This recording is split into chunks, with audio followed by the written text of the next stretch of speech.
Most tutoring businesses are way less profitable than they think.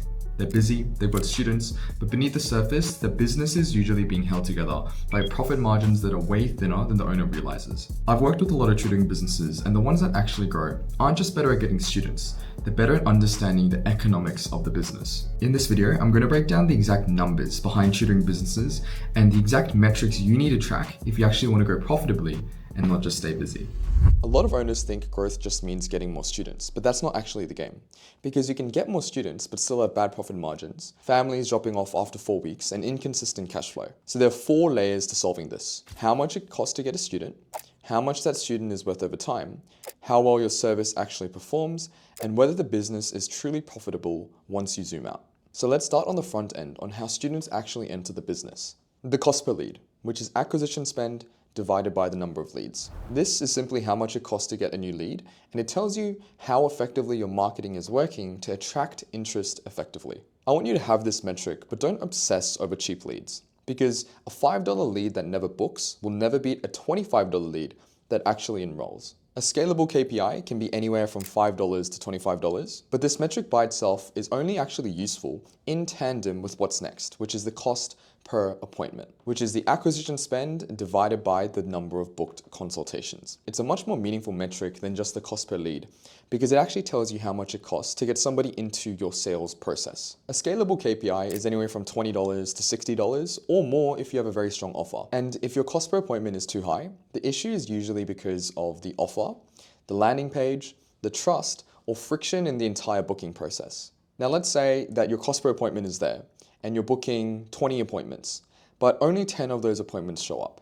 You've effectively doubled the actual cost per opportunity while dedicating the time and the resources on actually conducting the consultation. So next we track the show-up rate, which is the number of consultation show-ups divided by the appointments booked, and it's how many appointments are actually showing up. If your cost per booked call is $40 and only 50% show, your true cost per attended consultation is actually $80. We've seen some businesses have consultation show-up rates upwards of 95%. Let's say 2 out of every 60 appointments would miss. And that was because we have a very strong pre-call process and nurture process. But the most important thing is increasing the perceived value of the consultation from the perspective of the family member. And this can be done through having diagnostics or homework on the call or before the call that they need to complete. So they've actually invested time and energy to it. Or you could just make your offer so strong that people want to hear out what you have to say and ask questions. So we want to stick to a scalable KPI of 65 to 80%. In reality, you won't get anywhere near 100% because not all your consultations will show, but we want to increase that number to the best that we can. Once you know how much it costs to get a lead, get an appointment booked in, how many actually show up, next we want to track the actual conversion rate, which is the enrollments divided by the number of show-ups. And it tells you how effectively you're turning qualified conversations into paying enrollments. Aim for anywhere from 25% plus to around 50%, and we've seen numbers very high if your sales process is dialed in. Now, if the number is low, it usually means one of 4 things. Either the lead quality is poor, you have a weak sales process, a weak offer, or the parents just don't believe the transformation as much as they can. They don't have the conviction. Now, once a student joins in, the next question becomes, how valuable is that student actually to the business? So we look to the retention rate, which is how long students actually stay. Retention is one of the most vital metrics in tutoring because most tutoring businesses aren't high ticket. They rely on people staying. And yet many owners fixate on getting a student in and just forget about them after they sign up. I'd personally care less about the retention rate as a percentage and more about, on average, how many months is the student actually staying around for.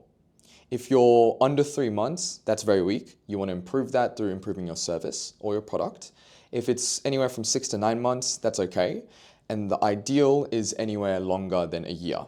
Multiple years is best on average. So you want to look at all of your students and over the past few years or the past few terms, calculate how many months they're staying on average and just take that aggregate and you can calculate the retention duration. And once we know how long these students are actually staying around for, we then move on to the lifetime value, which is the average revenue per student multiplied by the average months retained that we calculated in the step before. This number determines how aggressively you can actually market, how much you can dedicate to acquisition costs, and how much margin you actually have. If a student pays $500 per month and stays for a year, their lifetime value is $6,000. On the backbone of the LTV, we then go a step further into the LTV to CAC ratio, which is the lifetime value divided by the cost to acquire a customer. This metric ties it all together and actually gives us clarity on whether it makes sense to invest into acquiring new students. You want to aim for a LTV to CAC ratio of minimum 3 to 1, and ideally anywhere over 5 to 1. This means if it costs you $400 to acquire a customer and they're worth $2,000 to the business over their lifetime, you're in a healthy position. However, if they're worth $400 and they only net you $600, you're in a bit of trouble and you want to improve the lifetime value of that customer. Once you know your acquisition numbers, the next job is simple. Make each student worth more over time. And there are several ways we can make this happen.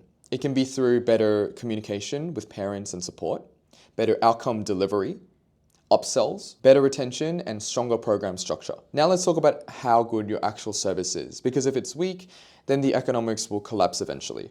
So the class attendance rate, which is the classes attended divided by the classes scheduled. Now attendance is a leading indicator of retention and satisfaction. If students aren't showing up consistently, it usually means the service isn't valuable to the family enough. So it's an important metric to keep into consideration, and you want to aim for anything above 95% of classes attended. And then there's also homework completion and engagement rate. This is less about policing students and more about making sure they have that buy-in. Because a student who attends but never really engages isn't going to get the outcome that you promised them and is more likely to churn or plateau. So this metric helps you identify that quiet churn before they actually cancel the service. One thing that's worked incredibly well with the businesses we're working with is introducing small milestones and verbally acknowledging the small wins vocally with both the parent and the student. You can also flag students that have missed sessions frequently in a short period of time, isn't completing homework or tasks assigned, or is in general just not engaging with the classes, and then intervene early with parent check-ins, adjusted schedules or workloads, and making sure that you're able to truly help them go from that potential churn into actually delivering and staying longer with you. Ultimately, you want to help as many people as possible, and you've dedicated the time and resources to get them into your program, so you want to make sure that you're actually able to deliver on your promise.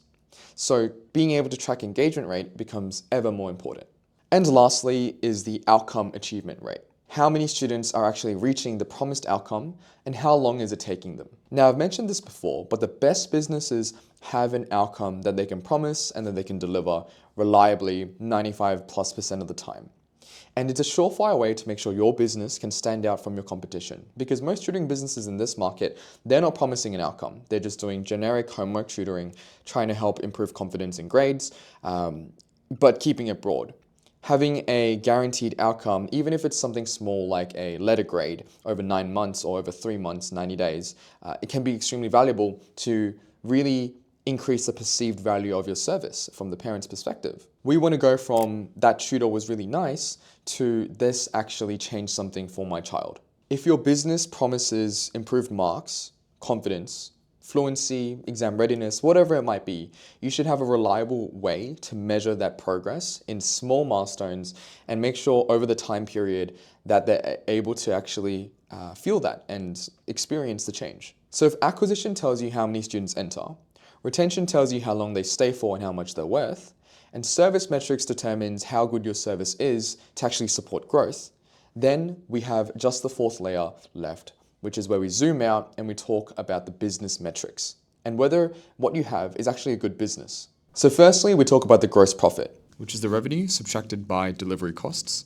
such as wages and anything related to fulfillment. The KPI varies, but we want to aim for anywhere from 50 to 70%. And then we have net profit, which is revenue less all expenses. So everything in the delivery costs, but also including admin, software, operations, etc. A lot of tutoring businesses are actually buying themselves another job. The revenue looks good from the outside, but most owners are underpaid, they're overworked, and carrying so much complexity with little to show for your time, your effort, your blood, sweat, and tears. So we want to aim for a net profit that actually supports business growth and it makes sense for the business to grow year on year, and at the same time leave something behind so you're able to enjoy the effort that you've put in. The net profit margins, they vary. Some say 20%, some say 15%, some say 25% or above. Obviously, it depends also on whether you're a physical location or whether you're an online business, and you'll have all sorts of expenses that are different and vary. So aim for anything that actually supports growth year on year. And the two return on investment metrics that we have is the cash collected return on investment, which is just the cash collected upfront divided by the acquisition spend. Aim for a KPI, anything above 3 times your acquisition spend, and then the lifetime value ROI, which is the lifetime value divided by the total acquisition spend. And this gives you the true picture of your marketing efficiency over time. So if I had to simplify the economics of tutoring businesses, really it just boils down to, can you acquire students profitably? Can you keep them around long enough for it to work? Can you deliver outcomes well enough to support growth? And does the whole thing leave behind enough margin for it to actually make sense to operate and run the business? That's the game, not just getting more students. So if you want, I've put all of these metrics in a simple, clean tutoring business dashboard that you can use to start analyzing your business properly today. It's free, and I'll just put in the link in the description. If you found this video helpful, subscribe, because I make videos every week on how to actually grow a tutoring business effectively without the overwhelm. So thanks so much for watching, and I'll see you in the next one. Bye.